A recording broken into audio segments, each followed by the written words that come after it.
do you forget how small? Oh, God, that was close, wasn't it? Oh, they nearly went everywhere. Oh, hey, like a coiled string iron. Wait a minute.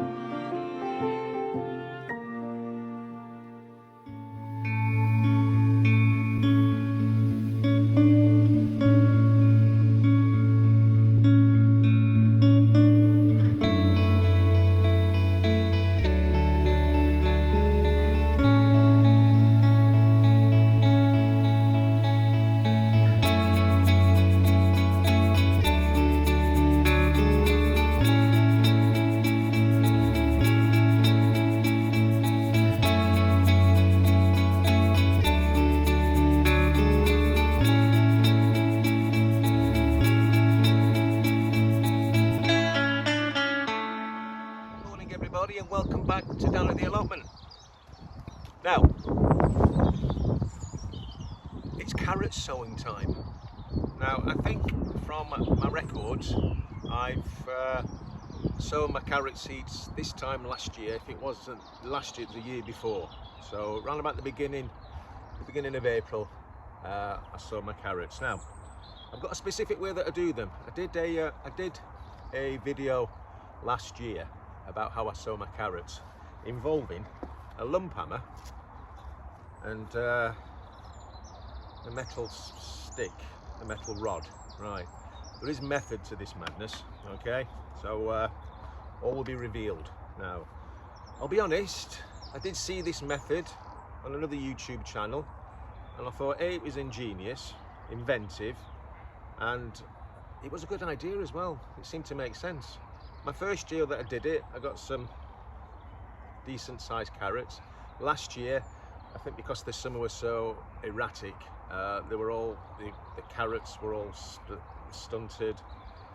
Yeah, and also I did the harlequins last year, the multicoloured ones. And to be honest, I was a bit disappointed, because on the seed packet, it showed you all the different ones, the purples, the yellows, the orange.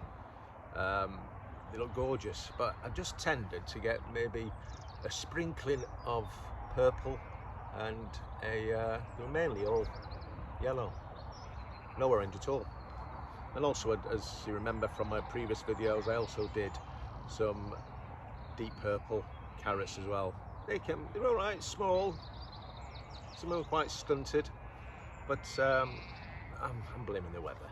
That's what I'm doing, blaming the weather. So I thought, what I'll do this year, and this bed, I'll put my carrots. Now this year, I'm getting away from the multicoloured ones. I'm going to try, because I did those 2 years on the trot. So I thought what I'd do this year, I'd go for something different. So I've just gone for the regular orange one. Now these ones are called long finger. Long finger. Long finger. Is that a character from Game of Thrones? Oh no, that's little finger, isn't it? Now, long finger, smooth carrots. So I thought that I'd try these ones this year. Just a regular, smooth carrot. So, here we go. Right, now, like I said earlier, I use a lump hammer, a steel rod.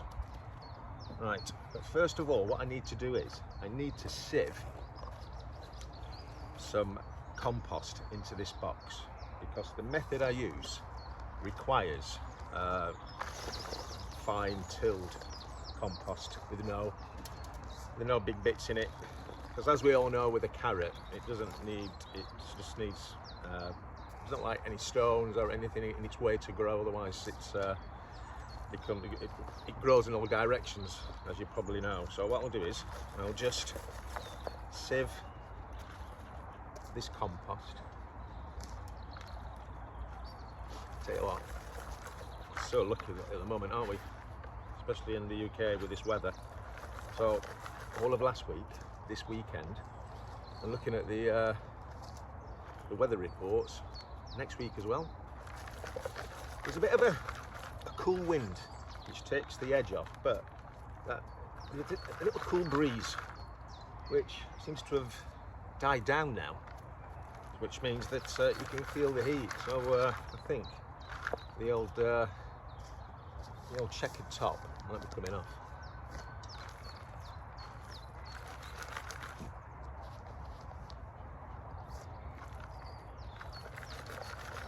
So there we are, nicely tilled, fine.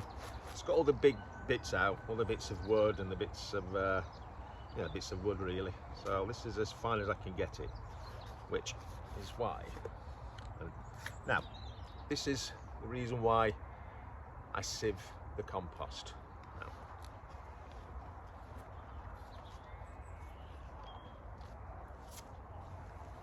like I've said before, I've done this in a previous video where I basically, what I do is I use this rod. There's a marker on there that's roughly about just over a foot. I think that's about 18 inches from memory, or maybe a foot.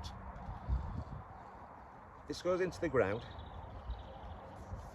and what I do is hammer this in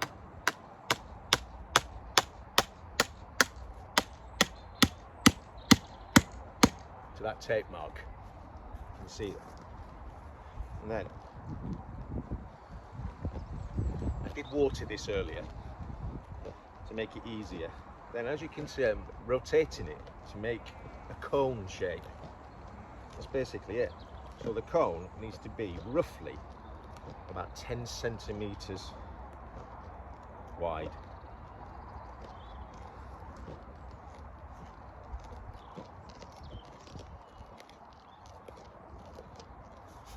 That's it. Bit of soil dropped in there. There we are. Just do that just to compact it on the sides.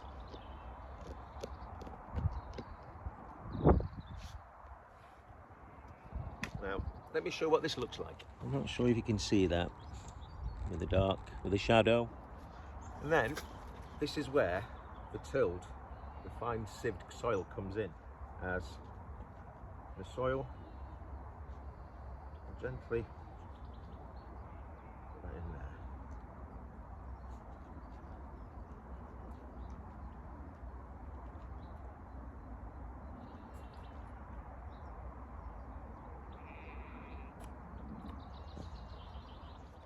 That's that.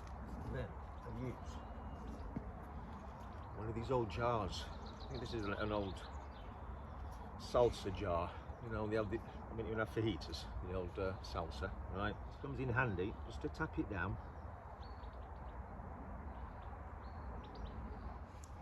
That's it. So I use a jar just to tamp that down.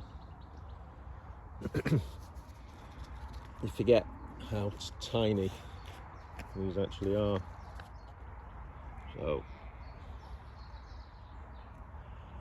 I put about 5 in the same spot. You can see that roughly in the middle. And then what I do is put my glove back on, and then I put some, roughly about 1 centimetre of compost over there, and then I would give that a water. Now that's how I do my carrots, and then I would just follow that through, same method all the way through. Granted, and I'll be honest, it is a bit time consuming, but with this method, although it's not guaranteed, 8 times out of 10 you get a nice shaped carrot. So what I'll do is I shall carry on doing this, and what I'll do today is I'll do 2 rows today, and then a couple of weeks time I'll do another 2 rows, so I've got succession harvest then. So I shall carry on and do it on the next one.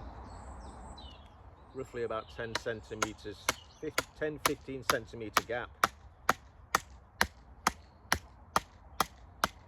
There we are. That's it. Now this jar, as you can see, I actually used this last year to put beer in to stop the slugs. I think it worked actually. I didn't have much of a slug problem. To be honest, I think because it was such a wet summer, I think all the slugs are probably drowned somewhere. But I've tried it before. I put that in the I put a couple of these in each of the raised beds, especially with the sprouts and the cabbages and the lettuce, and yeah, just get some cheap beer, put it in there, dig a hole so it's up to the rim of, it's up to the level of the soil, and apparently the slugs like a drink. What I'm going to do is, as a guide, while I've got this in my hand, I'm just going to mark roughly where I'm going to put the carrots. There we are, that's it.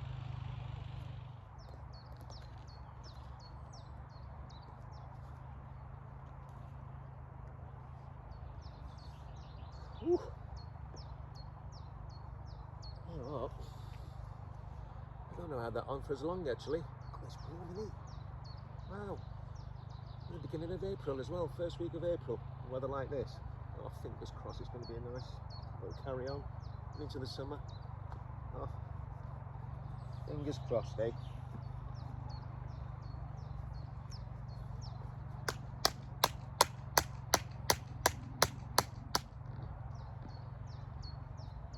Got a spaniel over here digging the well up. Daisy Bell, what are you doing? Yes, you.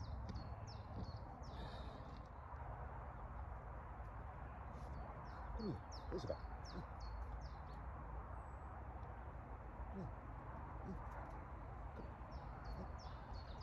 I didn't saw you.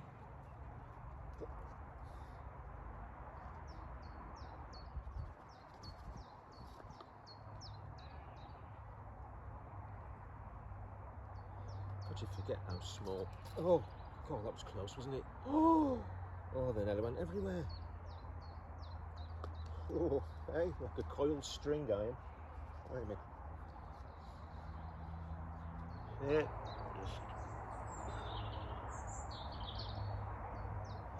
there we are. 5 in the centre of the cone, and obviously when the seedlings come through and you prick out the strongest one, and that's it. So what I need to do now is just water them.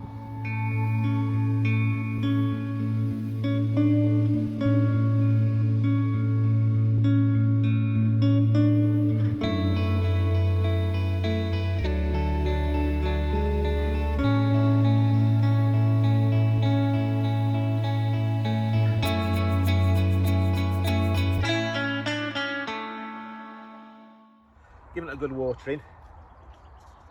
Keep these to one side because in a couple of weeks' time I'll do another couple of rows, and then the last row a couple of weeks after there. So what I'm going to do is now I'm going to put my my fleece on, keep the heat in, helps germination, and yeah, fingers crossed, as it always is in the allotment world, isn't it? It's fingers crossed.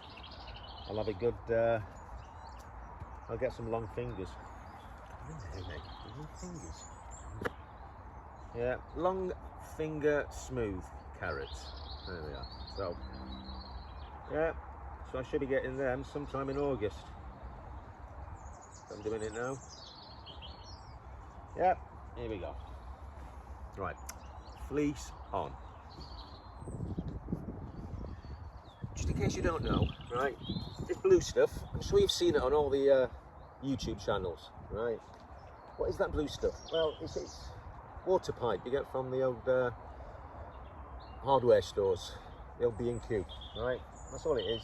Get in a big roll, I think it was about 25 metres, something like that, in a big roll. Cut it off to whatever size you want. Piece of cane at the top, with some tape either side. Just supports the fleece on top. That's all it is. That's all it is, just water pipe, and ideal for holding the fleece in place.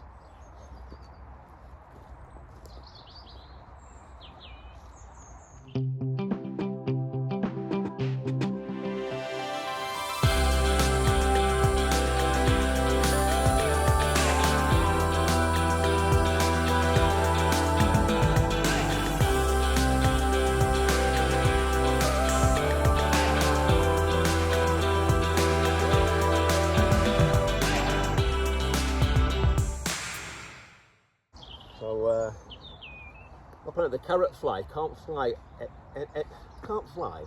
any higher than is it half a metre or a metre? For some reason, if they go higher than that, they get a bit so they fly close to the ground. So, but the fleece obviously protects it from the carrot fly and keeps the warmth in, helps germination. Fleece. What I did was last year, right? I thought I'd be a bit clever, so I bought some fleece off the internet. She's digging again. Hey, come here, Isabel. Don't look at me like that. I've caught you. Yes, come here, Daisy. Come here. Anyway, I bought some off the interweb. Right. Some fleece. I'll be honest with you, I think I might as well have used tissue paper. It didn't last 2 minutes. And again, same thing. I went for the cheaper option.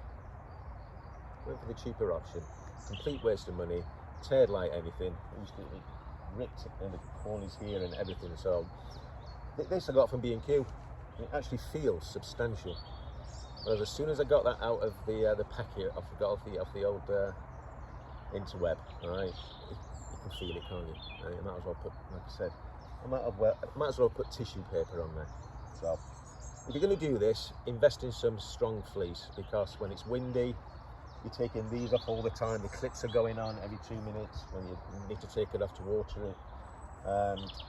Obviously, if you've got raised beds like I have, some of the corners they might get frayed. But I bought these on my first year, and I slipped up last year, but I'm back on track again. So yeah, invest in some decent fleece and you can't go wrong. So that's it. So my carrots are in. So I'll do my parsnips next week. Exactly the same method with the parsnips as I do with the carrots. Again, it's not guaranteed that you're going to get perfectly shaped carrots, but it gives them a chance. And it's a bit time consuming. If you've got the time to do it, fine. If not, no problem at all. But I quite enjoy doing it, and yeah, it's worth a try. Like I say, can't guarantee getting a decent shaped carrot, but at least we're giving it a chance. Okay, so that's how I do my carrots. So I hope you've enjoyed it. Thank you so much for watching. That's the main thing. I don't think I ever say that. I don't think I thank people for watching, but if you've watched all of this video, I hope you've enjoyed it. I hope you've learned something, and I hope you'll keep on watching my content and the previous content that I've also put on as well. So again, thank you so much for watching, and until next time, make the most of this glorious weather. Look at that blue sky there. Wow. The autumn and winter seem to go on forever, but that's it now. But in winter's it's mid-spring, isn't it? April's classed as mid-spring, isn't it? March early spring, April mid-spring, and May late spring. So we're into mid-spring now. So I've got my seedlings all growing in the house. Much to my wife's distance. The little pup got hold of one of my pots and dragged it around the house. There's compost everywhere, but I don't want to talk about that. Anyway, the seedlings are all in the house. They're growing lovely. So it won't be long before they'll be going out. And that's it. So again, thank you so much for watching. I hope you've enjoyed it. Until next time, enjoy it, enjoy the sun, enjoy the lovely weather, and again, happy gardening. You guys take care. See you now. Bye-bye. Bye.